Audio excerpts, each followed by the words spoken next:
Hola, mis hermanos y hermanas. Hola, ya estamos a miércoles 12 de abril. Ha pasado el tiempo de la Semana Santa y de la Resurrección y ahora vamos camino hacia el Pentecostés.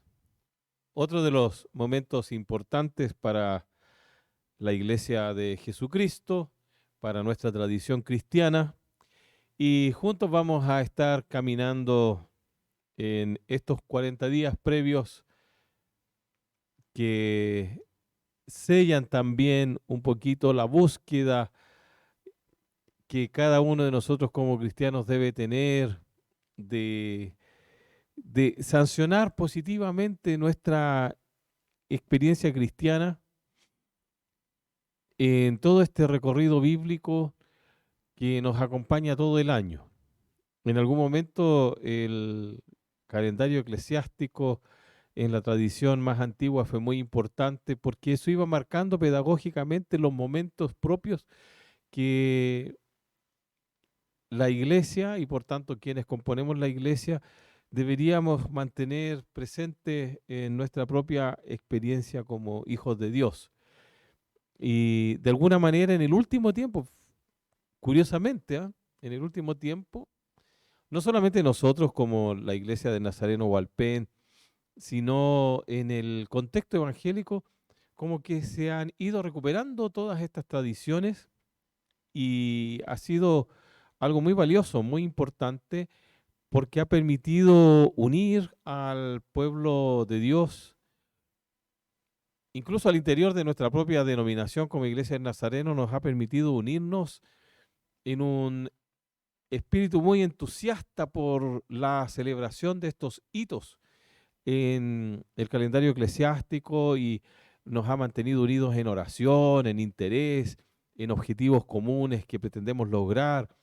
Hemos sido testigos y hemos participado de servicios incluso a nivel regional en todo Sudamérica, donde nos unimos en un solo culto, por ejemplo, para celebrar la resurrección, el día de Pentecostés y otras cosas semejantes.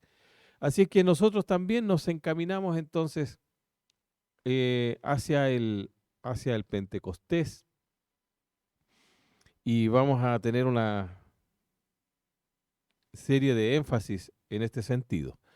Pero hoy día quisiera rematar un poco todo lo que tenía que ver con la pasión y muerte y posterior resurrección de nuestro Señor Jesucristo, como para ir anclando ciertos conceptos que todos nosotros deberíamos mantener siempre presentes en nuestra mente y en nuestro corazón respecto de los acontecimientos bíblicos de lo que conocemos como la Semana Santa. Pero antes vamos a orar y vamos a pedir que el Señor nos guíe, nos ayude y nos haga mantener siempre en perspectiva estos acontecimientos que llenan nuestro corazón de gratitud a nuestro Dios por todo lo que significan para nosotros.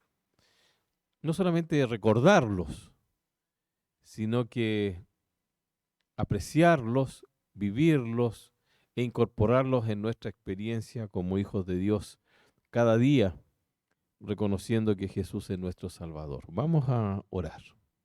Señor,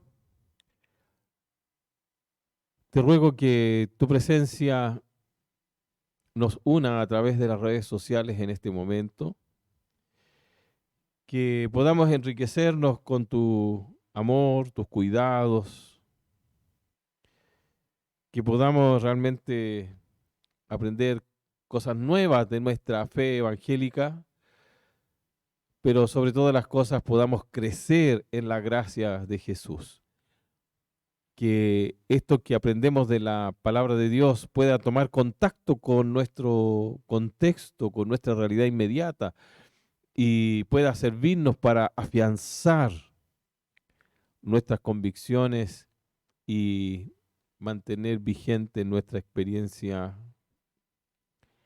como hijos tuyos y ofrecer un testimonio digno a las personas que están a nuestro alrededor acerca de Jesús, nuestro Salvador. Ayúdanos y concede las peticiones de los corazones de nuestros hermanos y hermanas, amigos y amigas que nos siguen a través de las redes sociales en este día, Señor, y en los días venideros cuando muchos otros puedan llegar a incorporarse a este sencillo estudio sobre este cierre que haremos de la celebración de la Semana Santa, porque ya en lo sucesivo vamos a comenzar a desarrollar, Señor, esta espera del Pentecostés. Gracias, Padre bueno, en el nombre de Jesús. Amén. En la tradición cristiana se llama Cuaresma a un periodo de 40 días previos que va antes de comenzar la Semana Santa. Es un tiempo de búsqueda, de ayuno, de reflexión, de preparación personal, de responsabilidad espiritual, por así decirlo, donde vamos preparándonos cada uno de nosotros para arribar de mejor manera al reconocimiento de los días propios de lo que conocemos como la Semana Santa. La Semana Santa se inaugura con la entrada triunfal o la entrada sacrificial, como la reconocen algunos escritores, cuando Jesús hace ingreso a Jerusalén como un rey de paz, montado ahí en un pequeño burrito.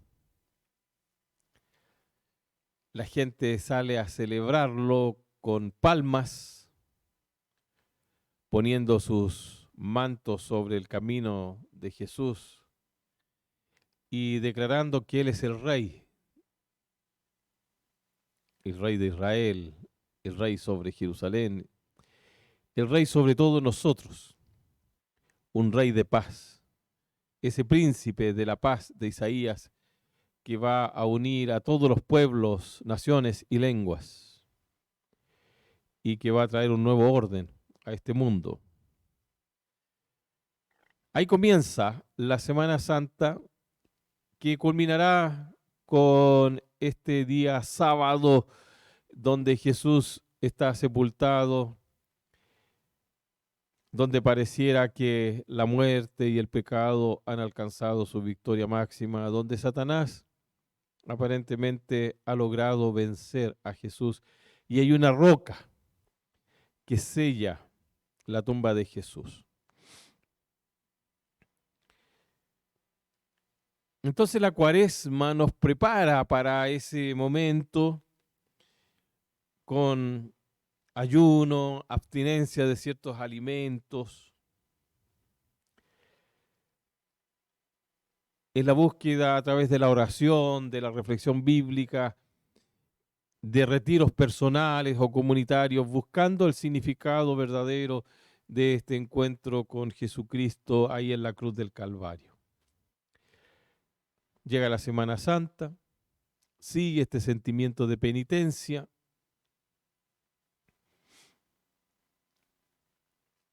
Viene el día viernes cuando Jesús es crucificado. Ese día viernes ocurren muchas cosas que son muy interesantes y que tal vez en alguna ocasión podremos compartir a través de algún estudio más profundo en la palabra de Dios. El mismo juicio de Jesús fue muy mal llevado. Hoy día se anularía ese juicio que condenó a Jesús a la muerte, primero porque se hace en horas inadecuadas, con testigos falsos, con evidencias infundadas. No hay ninguna prueba irrefutable con la que a él se le pueda condenar a muerte.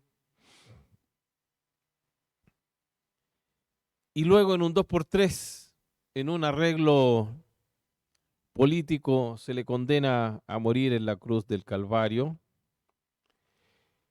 de una manera muy sanguinaria, cruel. Y cuando él estaba en la cruz del Calvario, nuestro Señor,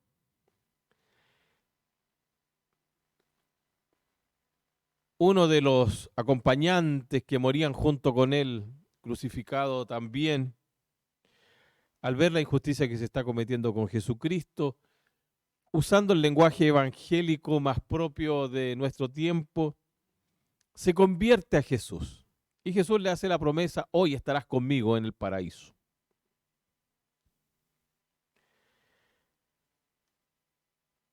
Luego se cierne sobre todo Jerusalén una absoluta oscuridad.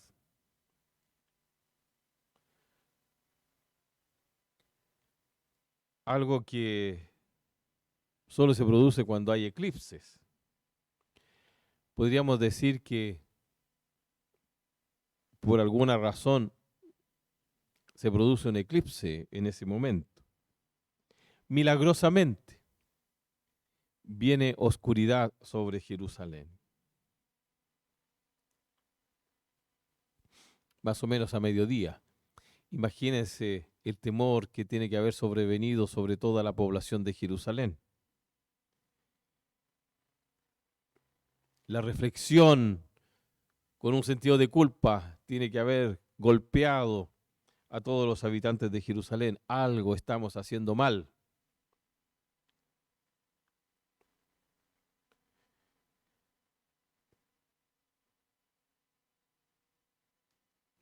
Luego en el templo de Jerusalén, el velo que separa el lugar santo del lugar santísimo al interior del templo, se rasgó desde lo alto hacia abajo. Ahora, uno diría, bueno, es un velo, pensando en los velos modernos que son muy finos. Nuestras casas tienen telas casi transparentes, que son una primera cortina a lo que le llamamos velos. Las novias en su ajuar a veces se ponen un velo sobre la cara que impide que se les vea totalmente bien su rostro, pero se transparenta su cara y es muy liviano. Sin embargo, el velo del templo era una cortina extremadamente gruesa,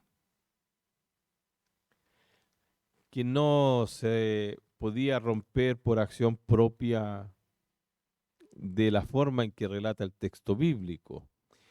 Pero eso tiene un significado. La división entre lo santo y lo santísimo se rompe y todos los seres humanos, a partir de la muerte de Jesús, tenemos acceso directo a nuestro Padre Celestial, porque el lugar santísimo representa el lugar de Dios y el lugar santo el lugar del sacerdote y de la gente común. Ahora la gente común está en la plena presencia de Dios. O sea, cualquier persona, cualquier ser humano en cualquier parte del mundo, de cualquier época después de Jesús, puede dirigirse directamente a nuestro Padre Celestial, sin ningún tipo de mediación, y donde Dios se da plenamente a conocer en una relación personal con cada ser humano.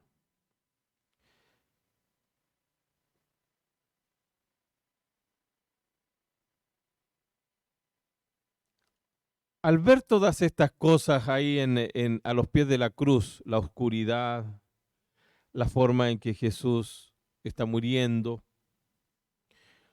un centurión romano, aparte del bandido que está a un costado de Jesús, que ya se convirtió, un centurión romano, uno de los que probablemente golpeó uno de los clavos con los que Jesús fue crucificado, uno de los que levantó la cruz para alzar a Jesús sobre el monte Calvario, uno de los guardias que estaba allí esperando que él muriera,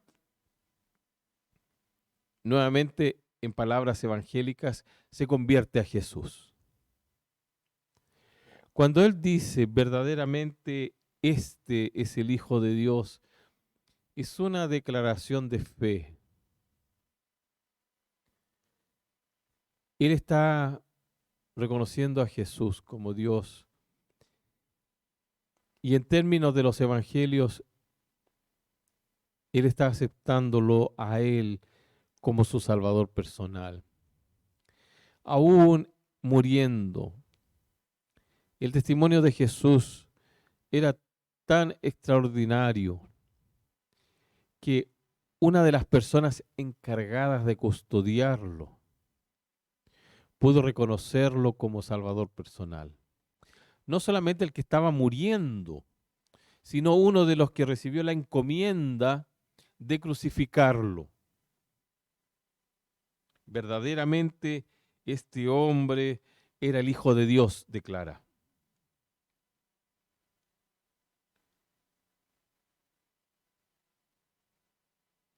Y finalmente, ese día viernes, a petición de los sacerdotes y de los fariseos y de los escribas,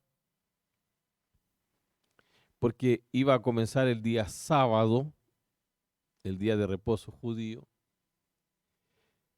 se le pide a Pilato que apresure la muerte de Jesús y de los otros dos hombres que estaban crucificados.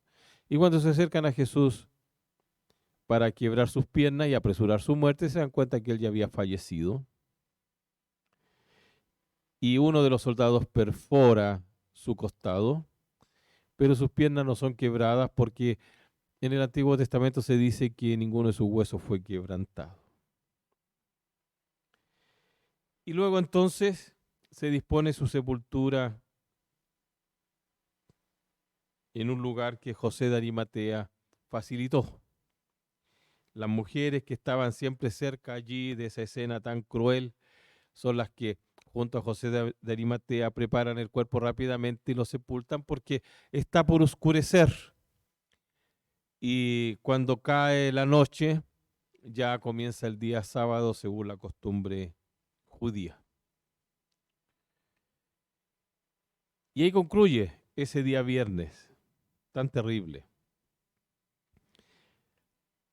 Ustedes saben que se tomaron medidas de seguridad, se pusieron soldados, se pusieron algunas cuerdas para sostener la roca que tapaba la cueva donde Jesús fue sepultado y se selló esa tumba para evitar que alguien pudiera robar el cuerpo de Jesús y, según los fariseos, los escribas, las autoridades religiosas de la época, el mal segundo fuera peor que el mal primero.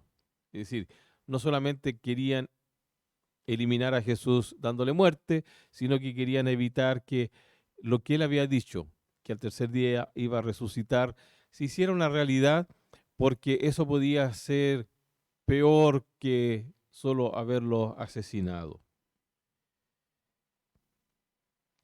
El sábado pasó muy penosamente. Las mujeres dispusieron lo mejor de sí para prepararse para el domingo, ir y poner ungüentos sobre el cuerpo de Jesús, limpiarlo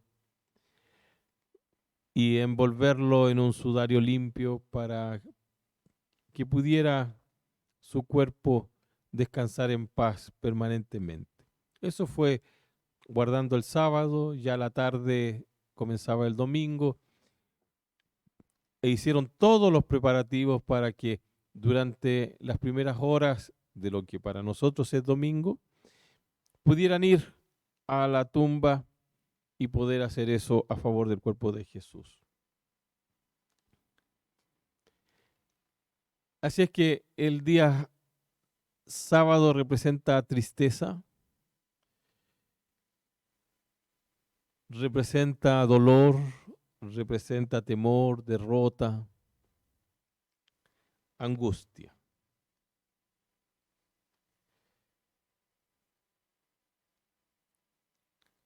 Los discípulos en el aposento alto, escondidos,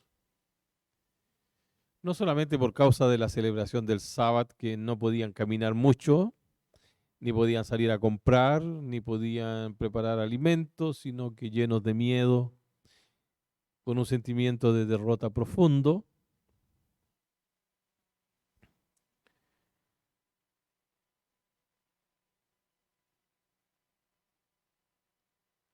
Pero el domingo, ya en la mañana, leemos en el libro de Marcos en 16:1, y como pasó el sábado, María Magdalena, María, madre de Jacobo, y Salomé compraron drogas aromáticas para venir a ungirle.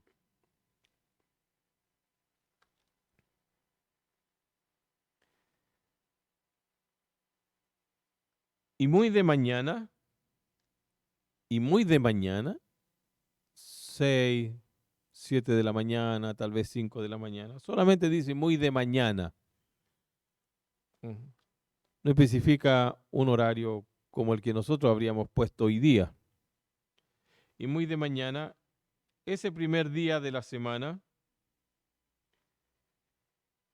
vienen al sepulcro ya salido el sol. Y decían entre sí, ¿quién nos revolverá la piedra de la puerta del sepulcro? Y como miraron, ven la piedra revuelta, desencajada de su lugar, que era muy grande. Y entradas en el sepulcro vieron un joven sentado al lado derecho, cubierto de una larga ropa blanca, y se espantaron.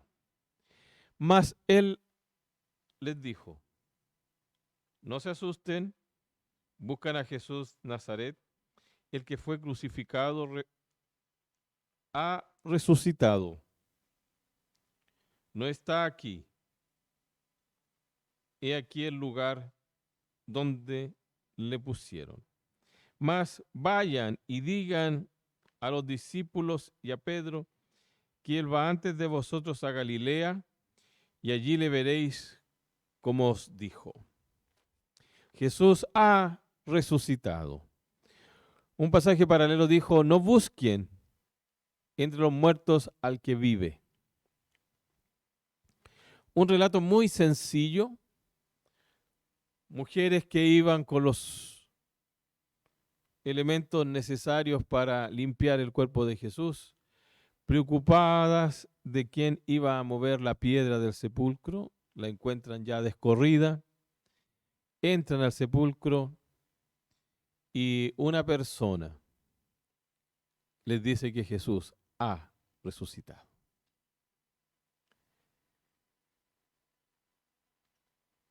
La impresión tiene que haber sido muy profunda. Ellas corrieron a buscar a los discípulos.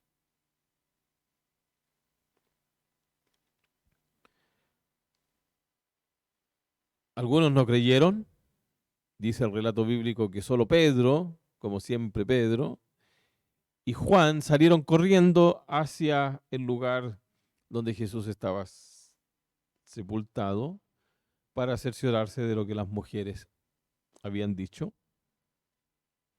Y luego ocurren una serie de situaciones que va a derivar precisamente en que finalmente sus discípulos y luego un sector amplio de Jerusalén pudieran reconocer a Jesús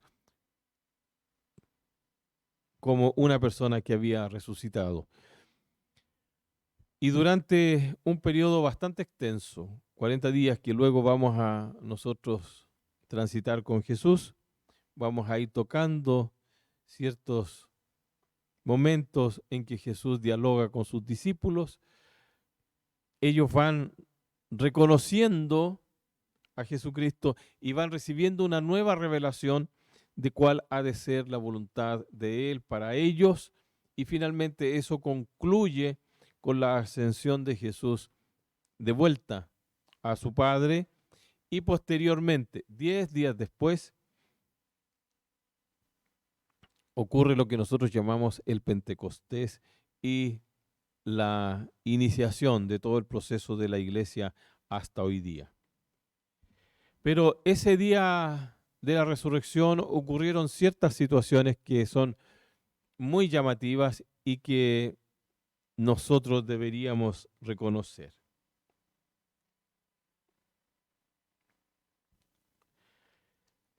Lo primero es que había soldados cuidando la tumba. Los soldados quedaron tirados como muertos, dice la palabra de Dios. ¿Y quién sino, al ver el poder de la resurrección, no va a quedar tirado como muerto? Es, es absurdo pensar que ante un hecho como ese, el ser humano quede impávido y reaccione como si nada hubiera pasado. Las personas quedaron impactadas, quedaron tiradas ahí, desmayadas ante el impacto de la resurrección. Lo segundo, Jesús no necesitaba que descorrieran la piedra, pero la piedra fue descorrida por dos razones fundamentales, yo pienso. La primera, porque las mujeres tenían esa preocupación. Y aquí podemos ver que Dios se ocupa de todas nuestras preocupaciones. ¿Quién va a descorrer la piedra?, decían ellas. Bueno, la piedra fue descorrida mediante el hecho milagroso de la resurrección de Jesús, pero también para certificar que el cuerpo ya no estaba en la tumba. Una cuestión muy doméstica, correr la piedra para que las mujeres pudieran ingresar. La segunda, para certificar que el cuerpo de Cristo ya no estaba allí.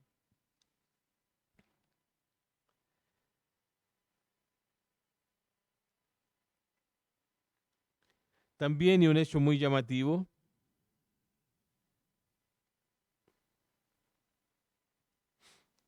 es que hubo personas que resucitaron también. Es un hecho casi anecdótico que se menciona así como al pasar, que hubo otros muertos que resucitaron también junto con Jesús. El poder de la vida, de Jesús resucitando, trajo de vuelta a la vida a muchas otras personas junto con Jesús. No hay mayores explicaciones en los evangelios sobre ese fenómeno, sobre ese milagro.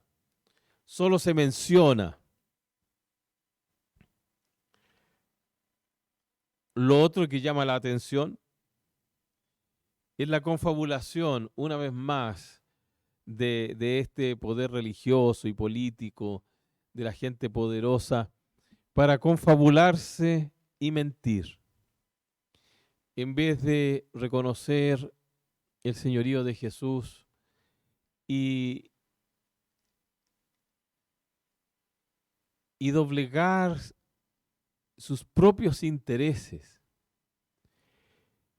y arrodillarse delante del Señor y doblegarse ante nuestro Padre Celestial, reconociéndose a sí mismo como herederos de tantas promesas del Antiguo Testamento, los líderes religiosos de la época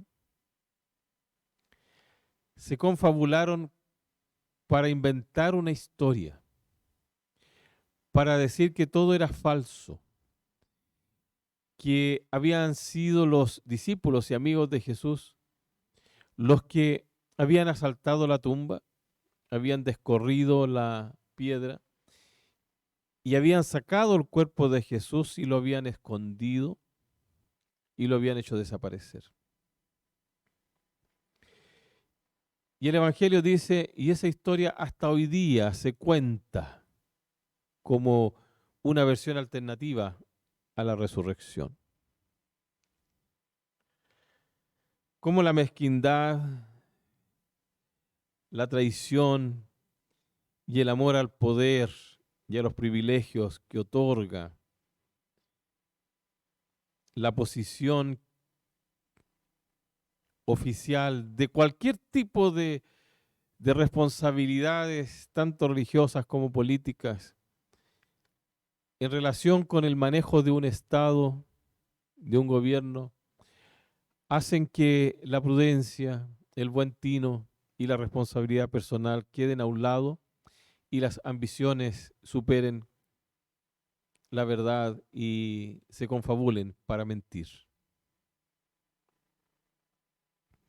Entonces, a partir de ese momento, las situaciones se van sucediendo de una manera extraordinaria. Y una de las cosas que es difícil de explicar es el encuentro entre María Magdalena y Jesús. Cuando María va a acercarse a Jesús, le dice, no me toques porque aún no he sido glorificado, aún no he regresado al Padre. Cuando Jesús luego sigue manteniendo contacto con los discípulos y a uno de ellos, a Tomás, incluso le pide que lo toque. Son cuestiones que los estudiosos todavía entre sí no concuerdan en una única manera de entender ese pasaje.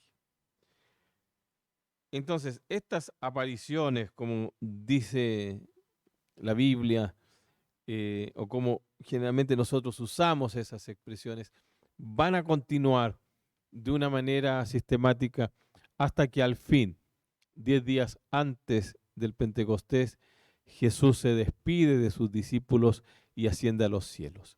En la próxima entrega vamos a ver algunas otras cuestiones más en detalle sobre lo que Jesús le habría dicho a sus discípulos y experiencias de ellos con Jesús que marcaron la vida de estos discípulos y que marcan la vida de la iglesia hasta hoy día.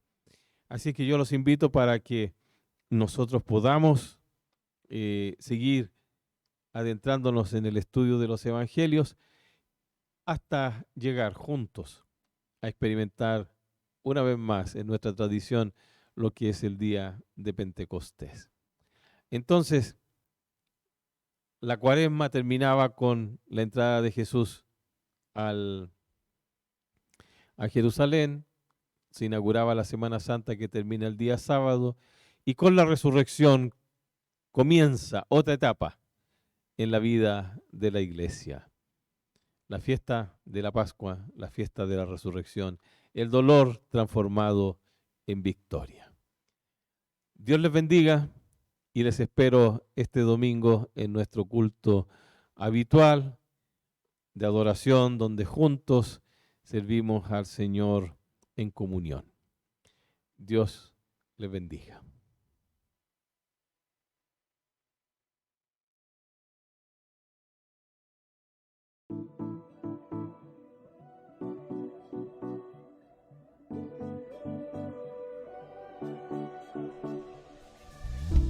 Cuando oscurece y el miedo crece, escucharé tu voz. Si mi esperanza y fe se acaban, mi fuerza tú serás. Cuando creo que no hay valor en mí, Dios lo encuentro en ti. No me rendiré, pues sé que tú nunca me dejarás, nunca me dejarás. Tu amor me cautivó, nunca está lejos. Lo siento resonando como un eco. Tu amor me cautivó, nunca está lejos.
nunca me dejarás, nunca me dejarás.